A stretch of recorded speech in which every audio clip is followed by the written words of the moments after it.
I think the answer is yes and no. Sorry to have it that way, but the answer is that yes, it is a good indicator because it gives a notion of the economic weight of the country on the global balance, if you want. No, it is not a good indicator because what counts is the per capita GDP. And of course, in terms of per capita GDP, India is far below per capita GDP in Japan. So, in fact,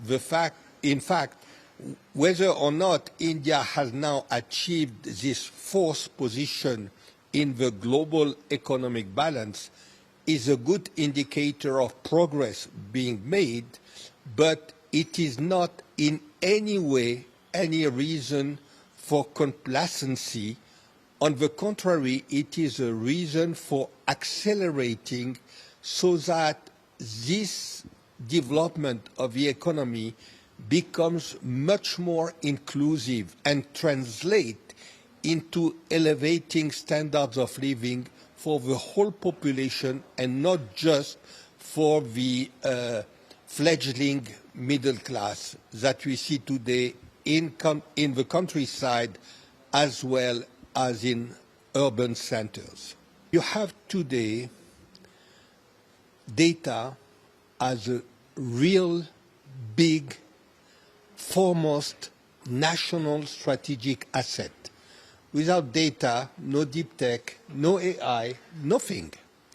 And so, who are the big countries which are producing big data in volumes which are not only already huge, but which continue to expand almost on an exponential basis?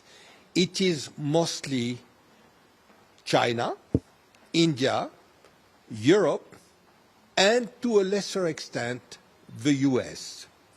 Now, what you have is that in India, because of the way things have evolved with the Aadhaar, the single identity card, because of the development of internet acquisition by 800 or 900 million people, because of the huge use of cell phones, you have these data which keep coming in every single aspect of life.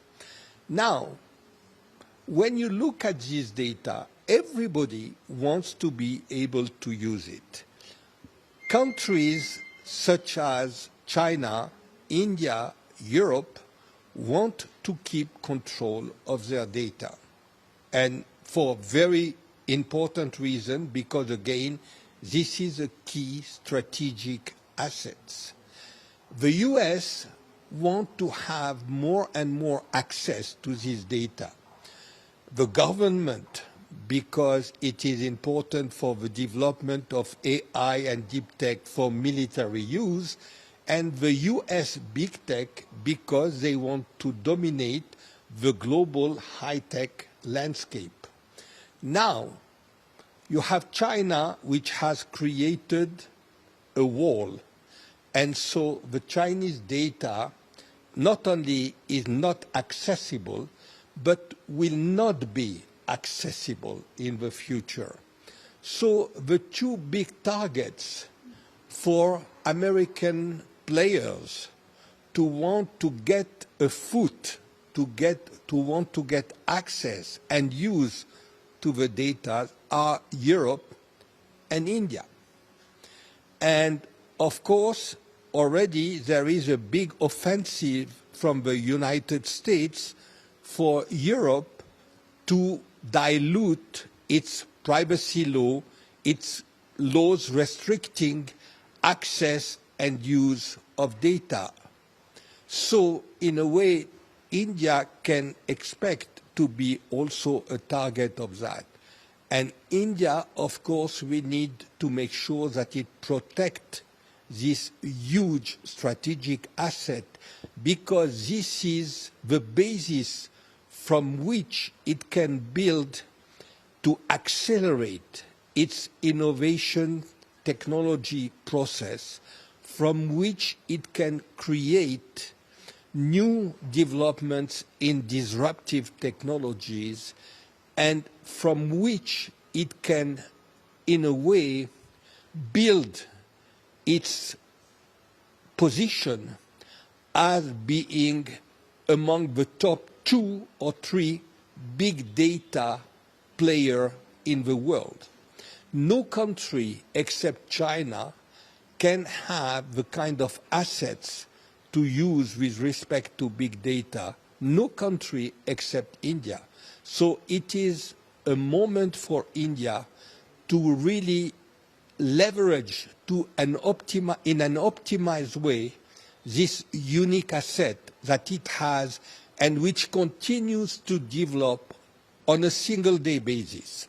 Any part of India country, because of, again, internet access, because of the tremendous use of cell phone, any part of the country today is contributing to enrich the database of the country. And so the leveraging of this data for technological innovation has to benefit the entire Indian population. At the same time, it has to be leveraged and optimized, as I said, to accelerate the process of technological innovation, the process of creating and leveraging new technologies. I think there are 2 or 3 things that India can do, which is already doing, but which can be expanded. First of all, India has a tremendously innovative and dynamic startup and innovation ecosystem. So whatever can be added in terms of policies to support the development of this ecosystem will tremendously benefit India. The second point, which is very important, is that until now, or until recently, you might say that corporate India has been more prone to buy technology than to create it. And so we need to have and we need to see a much intensive effort from corporate India to develop R&D technologies. Then we have begun to see some form of collaboration between academia, startups, and corporate. This is just the beginning of a process which can become very successful in creating technologies, as we have seen in countries like Israel, like Switzerland, like Singapore, and to a great extent in China and the US. Then you have another point which is quite important, which is skills. How do you accelerate the creation of talent and skills so that you have the people needed to push forward the creation and the use of these technologies? In this respect, of course, the key element has to be from government policy, education system. But corporate India has also a role to play on reskilling and upskilling the workforce.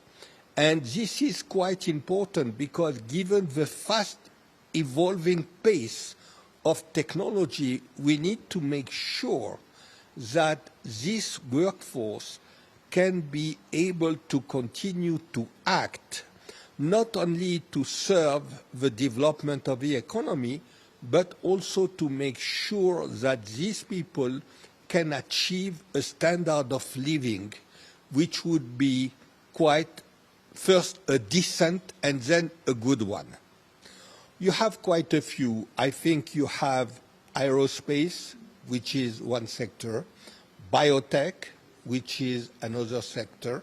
Of course, the software sector is very ripe for continuous development. You have fintech, where India has achieved a leadership position. You have also now a very rapidly emerging sector, which is aerospace and defense, where we see tremendous development happening over the last few years. We are just at the beginning of this catching up process, but what we have seen in the last few years in terms of acceleration of the momentum has been extremely promising. And you have biotech. I think that one key reform is, first of all, or one key prerequisite, is to expand the industrial base of India. The role of manufacturing in India's GDP, the size of manufacturing, is by far too low compared to the size of India, its population, its potential.